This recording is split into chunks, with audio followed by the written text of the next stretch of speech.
बालेश्वर में उन्नत सरकारी स्वास्थ्य सेवा दाबी रे देखा मिली गणधारणा। तेबे जिले में सामग्रिक उन्नत सरकारी स्वास्थ्य सेवा दाबी रे आज जिलापाल कार्यालय आगरे मेडिकल क्रियानुष्ठान कमिटी पक्षर गणधारणा अनुष्ठित हो जाइछि।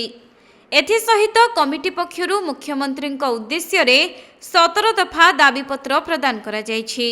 तेबे रेमुणा तहसिल अधीन रे फकीरमोहन मेडिकल कॉलेज और हॉस्पिटल को पूर्ण कार्यक्षम करने, खाली पड़िथिबा डाक्तर और स्वास्थ्यकर्मी नियुक्ति, हृदरोग स्नायुरोग भली गुरुतर रोगर विभाग खोलिबा, 16 नंबर जातीय राजपथरू मेडिकल कॉलेज को रास्ता निर्माण, नर्सिंग एवं फार्मासिस्ट कॉलेज प्रतिष्ठा, डाक्तरी शिक्षार्थी सीट संख्या 100 रु 150 को वृद्धि करने एवं एम्स सैटेलाइट सेंटर को पूर्ण कार्यक्षम करने सह सप्ताहव्यापी बहिर्विभाग चिकित्सा प्रदान करने आदि दाबी नहीं एही गणधारणा दि जाइथिला।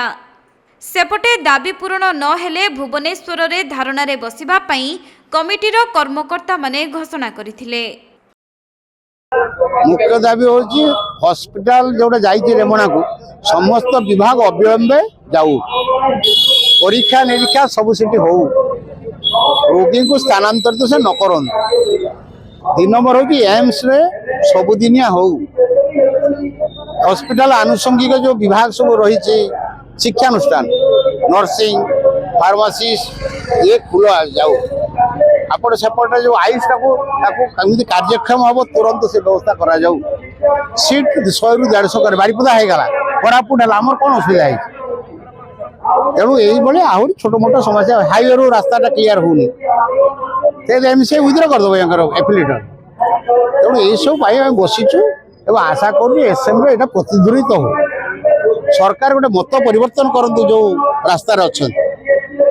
बर्तमान अनुरोध करी आमर पूर्वतन सभापति आमर अनंत प्रधान ये असुस्थ अच्छा उपस्थिति को घोषणा करेंगे एवं चेष्टा करूँ आम या भितर 50 जन आहरी कहे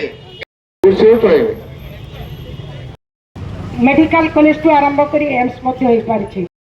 आज मैं बहुत खुशी हेली पृथ्वी रे जेते जेते अनुष्ठान दाबी हासिल करचंती यूनिवर्सिटी आंदोलन करूथलो, यूनिवर्सिटी हला मेडिकल आंदोलन करथलो। बर्तमान अनुरोध करी आमर बालेश्वर प्रसंजित सेठी रिपोर्ट कोणार्क लाइव।